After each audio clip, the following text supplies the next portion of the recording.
गोदी मीडिया कहा जाता है जी। और मैंने कहा कि गोदी कवि भी होते हैं क्या? क्यों कहा कि एक दौर वो भी था जब पटना के गांधी मैदान पर जन कवि बाबा नागार्जुन ने एक कविता सुनाई थी सर। इंदू जी क्या हुआ आपको, रानी महारानी आप, नवाबों की नानी आप, नफाखोर सेठों की अपनी सभी माई बाप, सुन रही गिन रही हिटलर के घोड़े की एक एक टाप को, छात्रों के खून का नशा चढ़ा आपको। तो एक दौर वो भी था जब सत्ता से इस तरह से सवाल पूछे जाते थे। क्या आज भी कवि इसी साहस के साथ सवाल पूछते हैं? ये देखिए, उन कवियों से आप जरूर ये बात करें जो राजनीतिक कविताएं करते हैं। मेरा देखो, मैं तो बहुत सिंपल है, मैं जनता की, मैं तो आसपास समाज की बात करता हूँ।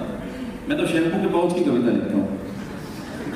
नहीं, टू बी वेरी ऑनेस्ट, मैं वो बात करता हूँ। मैंने कभी भी जीवन में मंच पर राजनीति की कविता, आप ये जर्नलिज्म का डिस्कशन लेकर सारा डिस्कशन कर रहे हैं, राजनीतिक कविता मैंने इसलिए लिखी कि मैं स्वयं को इसके लायक नहीं समझता, और सवाल पूछने का अधिकार मैं किसी कीमत पे इसलिए नहीं रखता। मैं आपको बहुत छोटी सी बात बताता हूँ, मुझे कोई अधिकार नहीं है माइक पे खड़े होकर एक आम आदमी को, एक आम हिंदुस्तानी को, अपने अपने गिरबान में जान के देखे सारे लोग, आप सारे पढ़े लिखे लोग।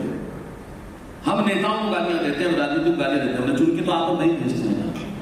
जब उनको चुन के मैंने और आपने भेजा, हम लोग कहते हैं कि ऐसा नहीं होना चाहिए, वैसा नहीं होना चाहिए, वैसा नहीं होना चाहिए, इस देश में भ्रष्टाचार खत्म हो जाना चाहिए, ये हो जाना चाहिए, इस देश में वो हो जाना चाहिए। मैं अपने आप को इसका काबिल नहीं समझता।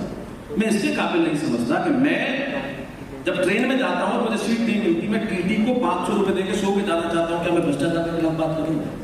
मैं इस देश में टोल टैक्स पे जाता हूँ तो बच के 30 रुपए छुड़ाना चाहता हूँ ताकि इस देश में लेकर मैं भ्रष्टाचार के खिलाफ बात। हम लोग जर्नलिस्ट हैं, विचारधारा होती है, लेकिन जब हमारे हाथ में डायरी पेन और सवाल आते हैं, विचारधारा बैग में चली जाती है, वहां फैक्ट काम आता है। फैक्ट, जो जर्नलिस्ट फैक्ट छोड़ दे, उस वक्त ये कहा जाएगा कि वो किस तरफ है। अगर वो फैक्ट लेके चल रहा है तो किस तरफ है। मेरा मीडिया से जुड़ा है तो मैं इसका जवाब देता हूँ। ये बात सही है, कोविड में वो गलत ट्रेंड था, वो गलत चीज़ थी, किसी तबके विशेष को उस तरह से करना। लेकिन कोविड में सबसे ज़्यादा सवाल मीडिया ने पूछे थे। जैसे हम एक एक राज्य में जो सरकार जो बता रही है कि 5000 लोग मरे, 500 लोग मरे, हम लोग चप्पे चप्पे पे गए। एक मैं ये भी कहना चाहता हूँ, जो एक मुंह बनाया जाता है ना कि मीडिया ऐसा हो गया, तो वो मीडिया ऐसा हो गया, वो टीवी चैनल के 4 चेहरे देख के विचारधारा बनाई जाती है। जबकि जो गांव का एक स्ट्रिंगर है, गांव का जो संवाददाता है, चप्पे चप्पे पे कोविड के दौरान सब लोग वहां से शमशान घाट, कब्रिस्तान जा जाके रियल आंकड़े लेकर आए कि असल में कितनी मौतें हुई। जैसे राजस्थान का तो मुझे पता है कि सरकार ने कहा 8000 10,000 हुई, हमने एक आंकड़ा बताया कि 56,000 के करीब लोग मारे गए। और ऐसा हर राज्य में हुआ और ऐसा हर अखबार, हर टीवी ने किया। तो ये दोनों आपको पहलू दिखेंगे, वो गलत रिपोर्टिंग का भी दिखेगा और ये भी दिखेगा, वो दोनों बातें सही है। बहुत सारे ऐसे स्टैंड अप कॉमेडियंस मान लो, या बहुत सारे ऐसे इन्फ्लुएंसर्स मान लो, they have millions of subscribers, they have millions of views on their videos, right? So sir, problems का जिक्र सब करते हैं, पर इस दौर को 500 पेजेस की किताबों तक वापस कैसे लाया जाए? देखो, सबसे बड़ी बात यह है कि हर तकनीक अपने साथ उसकी ताकत और उसकी कमियां लेके आती है। इसे 500 पेज की किताब तक ले जाने के लिए या तो मुझे ईश्वर होना पड़ेगा।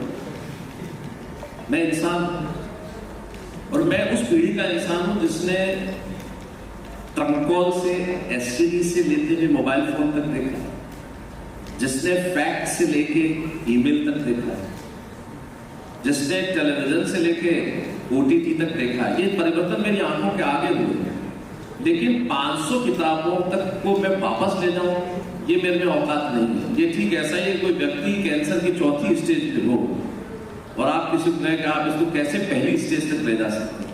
मैं तकनीक को रिवर्स नहीं कर सकता, मैं विज्ञान को रिवर्स नहीं कर सकता।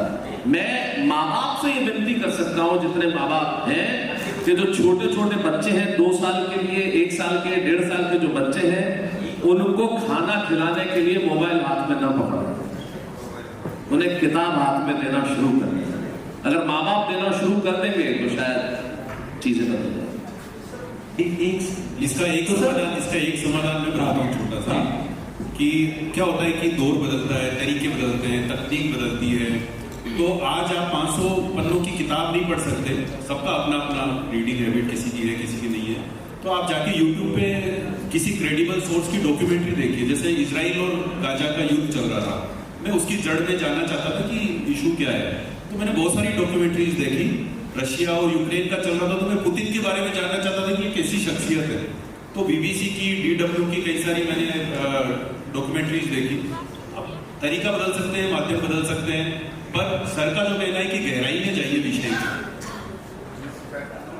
आने वाली युवा पीढ़ी को आपकी तरह किस तरह से बना सकते हैं, जो आपके मस्तिष्क में इतने सारे शब्दकोश हैं, ऐसा क्या आप बता सकते हैं आने वाली पीढ़ी को? क्योंकि आपने आते ही बताया कि राजनीति में आरोप प्रत्यारोप होते, तो उन बातों को कोई सेंस नहीं है। तो मैं मेरे हिसाब से मैं मानता हूँ कि मेरा ये जो सवाल है, ये एक सवाल महत्वपूर्ण है। सबसे पहली चीज कि मेरी तरह मत बनो। नहीं, मैं कुछ भी नहीं हूँ। किशोर कुमार साहब आप जानते हैं, actor, director, producer, writer, singer, music composer, but not. Ashok Kumar साहब उनके बड़े भाई बहुत सुपरस्टार थे, तो किशोर कुमार साहब ने उनको जाकर कहा कि मैं अशोक कुमार आपकी तरह बनना चाहता हूँ। उन्होंने झटक उन्होंने हतोत्साहित किया। बाद में किशोर कुमार साहब जो बने आप सब जानते हैं, क्या क्या नहीं बने। फिर अशोक कुमार साहब ने कहा कि तुम सिर्फ अशोक कुमार बनना चाहते थे, इसलिए मैंने तुम्हें हतोत्साहित किया। तुम में इतनी प्रतिभा है कि तुम उससे कहीं ऊपर बने। अपने आप को किसी व्यक्ति के लिए मत चुनो, मैं ये बनना चाहता हूँ, मेरी औकात क्या है, आप मुझसे बहुत ऊपर बनो, ये सोचो।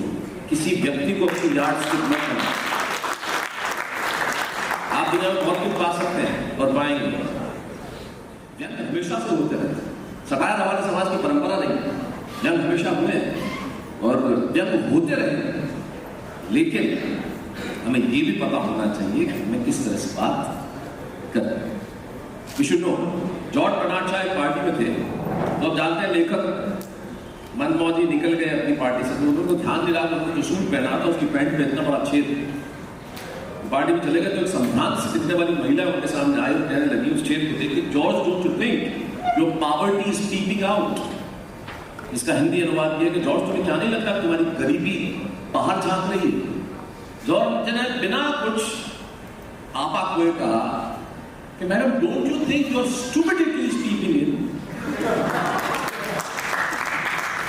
आपको ये नहीं लगता कि आपकी बेवकूफी अंदर झांक रही है? आप किस दृष्टि से देख रहे हैं? सारा खेल उसी का है। बहुत वर्षों पहले मैंने अखबार में एक पढ़ा था, मैं बहुत दिनों तक हंसता था। आप यकीन करें कि सच्ची बात है, ये लतीफा नहीं है। भालू कुएं में गिरा, सीढ़ी पकड़ के बाहर आया।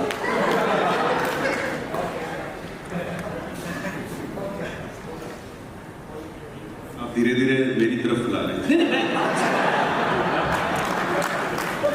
मैं सिर्फ कहना चाहता हूं कि मतलब अगर आप बातचीत कर रहे हैं तो बातचीत कर रहे हैं। टॉप जर्नलिज्म है तो विशुद्ध टॉक अबाउट इट। मैं कोई साइकोलॉजिस्ट हूं नहीं, ना मैं नेता हूं कि मैं ये सब बातें करूं। मैं सामान्य इंसान, एक बड़ा ही मध्यम वर्गीय किस्म का व्यक्ति जो ये सब चीजें देखता है।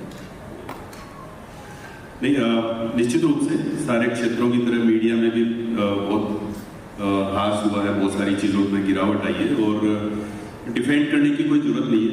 मुझे लगता है कल से आज तक जो सेशन चले किसी ने भी डिफेंड नहीं किया और सबने अपनी अपनी कमियां भी गिनाई हैं और कोशिश भी की है उनके कारणों में जाने की। लेकिन मैं कोई आरोप नहीं, मैं एक चीज कह रहा हूँ यार, मतलब मैं क्या करूँगा इस चीज में? बिल्कुल न तो ये मेरी जानकारी में कोई बढ़ा दे रहा है, ना मुझे शिक्षा दे रहा है, ना मेरा मनोरंजन कर रहा है। तो आपको जब सूचना दी गई कि हमारी सेनाएं कराची में पहुंच गई है जी, तो उस सूचना पे आपकी क्या पहली प्रतिक्रिया है? सबसे पहले राष्ट्र किसी भी चीज से बड़ा है। आप मेरे श्रावों को चीर के देखेंगे तो अंदर से हिंदुस्तान और कविता बड़ी चीज है। इसमें तो आपको नवाज देवबंदी एक बात कहते हैं कि रोशनी का इम्कान होना चाहिए, बंद कमरे में भी रोशनदान होना चाहिए। आपके माथे में चाहे जो लिखा हो, आपके सीने में हिंदुस्तान होना चाहिए।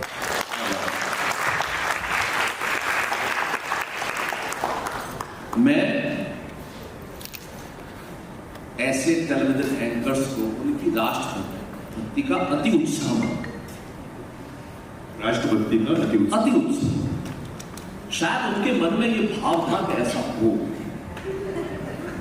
हम सब चाहते हैं ऐसा भी, अति उत्साह।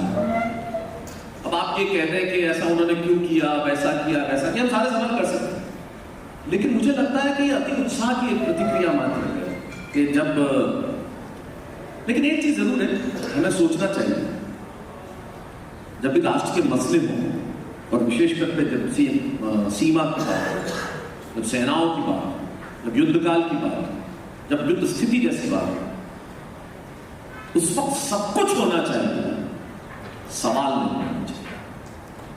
मुझे दुख होता है इस देश के कुछ राजनीतिक दल इस देश की सरकार के बाद ये सवाल करते हैं कि आप बताओ हमारा विमान गिराया नहीं गिरा। आप क्या बताना चाहते हैं दुनिया को? आप किस तरह के सवाल कर रहे हैं कि हमारा विमान गिराया नहीं गिरा? आप ये कहकर क्या साबित कर रहे हैं? आप किसी और को नहीं, आप स्वयं और अपने राष्ट्र को नीचा दिखाने की कोशिश कर रहे हैं। आप सबूत कैसे मांग सकते हैं इन चीजों के? जो हुआ वो हमारे लिए गर्व का विषय है कि हमने घुस के मारा, और इस बार तो चित्र भी आए थे यहां वहां, उनके सारे के सारे जो हवाई जो थे वो उड़ा दिए थे, सब चित्र भी, सारे चित्र हमारे एंड से आए थे, हमारे उधर से कोई चित्र नहीं है। तो विचित्र देश है, वहां से कैसे चित्र आए?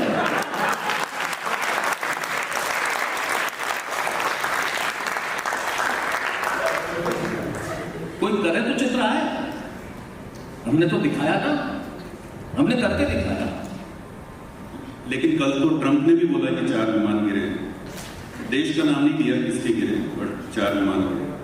क्या वो बार बार जो कहते हैं, ट्रंप कल को ये भी कहे ना कि सूर्य ग्रहण मैंने कराया, तो आप आश्चर्य बने। ट्रंप की बात पर क्या आश्चर्य करेंगे? तो उस पर आश्चर्य की बात ही नहीं, वो कुछ भी कहते हैं और कहते हैं, कहते रहे। आपने सर ये जो कहा कि युद्ध काल में सवाल नहीं पूछे जाने चाहिए, सवाल नहीं पूछे जाने चाहिए उसकी, हाँ आप उसमें मुझे लगता है वो डिबेट का भी विषय है। क्योंकि अमेरिका ने अभी ईरान के परमाणु ठिकानों पे अपने बम वर्षक से बम गिराया, उसके बाद वहाँ के सारे मीडिया ने ये बताया, ग्राउंड रिपोर्ट की, या ग्राउंड रिपोर्ट तो क्या की होगी, वहाँ जाना मुश्किल है, बट सैटेलाइट चित्रों से और सारी चीज़ों से ये स्टेब्लिश किया कि ट्रंप जो दावा कर रहे हैं कि हमने उनको तह में जाके उड़ा दिया, उतना नुकसान नहीं हुआ है, बहुत मामूली नुकसान हुआ है। ट्रंप कह रहे हैं कि अगले 10 साल में परमाणु बम नहीं बना पाएगा ईरान, लेकिन अगले कुछ महीनों में उसके पास वो सामर्थ्य आ जाएगा जिससे परमाणु बना सकता है। जी सर, मेरा सवाल मुकेश जी से रहेगा। Okay, let's get a microphone. This is your very last question. Hang on, let's get a microphone. No. अल्लाह साहब का अच्छा आपको कटघरे में खड़ा करके आपकी सबसे पीछे सर प्लीज का सहयोग चाहिए होगा आपको शायद। सत्येंद्र जी की एक लाइन है कि न इस पार वाले इंदौर वाले कि न इस पार वाले न उस पार वाले, ये मझधार वाले। तो क्या आज वो समय आ गया है? मैं सर से पूछना चाहूंगा कि बिना विचारधारा के या बिना एक तरफ हुए हम नहीं रह सकते। क्या हमें तटस्थ रहने का जो दौर था वो चला गया? प्रश्न आपसे। हमारे राष्ट्रीय संपादक हैं नवनीत गुर्जर जी, तो उन्होंने एक बार अपने संपादकीय में लिखा था कि निष्पक्ष होना अपराध जैसा हो गया है। तो ये बात सही है कि निष्पक्ष होने का एक नुकसान ये होता है कि आपको फॉलोअर नहीं मिलते सोशल मीडिया पे, या तो आप सत्ता के एकदम खिलाफ हो जाइए या एकदम पक्ष में हो जाइए तो आप तेजी से दौड़ेगी आपका चैनल, आपकी सारी चीजें। ये बात सही है, निष्पक्ष रहने की बहुत सारी चुनौतियां हैं, लेकिन बहुत सारे ऐसे लोग हैं जो अभी भी सही को सही, गलत को गलत कहते हैं, और मुझे लगता है दुनिया उसी से चलेगी। इसका जवाब मैं सिर्फ एक पंक्ति में दूंगा। अर्जुन सिसोदिया जी एक कवि हैं दिल्ली के पास, उनकी एक पंक्ति है कि युद्ध नहीं जिनके जीवन में वो सब बड़े अभागे होंगे, या तो रण को छोड़ा होगा या तो प्रण को छोड़ा होगा या फिर रण से भागे होंगे। Once more for the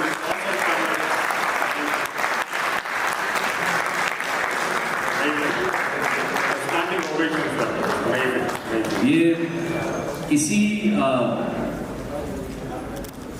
talk show का में स्टैंडिंग ओवेशन होना ये बहुत बड़ी बात है अविनाश टीवी और आपके प्रोग्राम के लिए। इससे दो ही चीजें जाहिर होती है, एक तो शो बहुत अच्छा था, दूसरा सबको निकलना।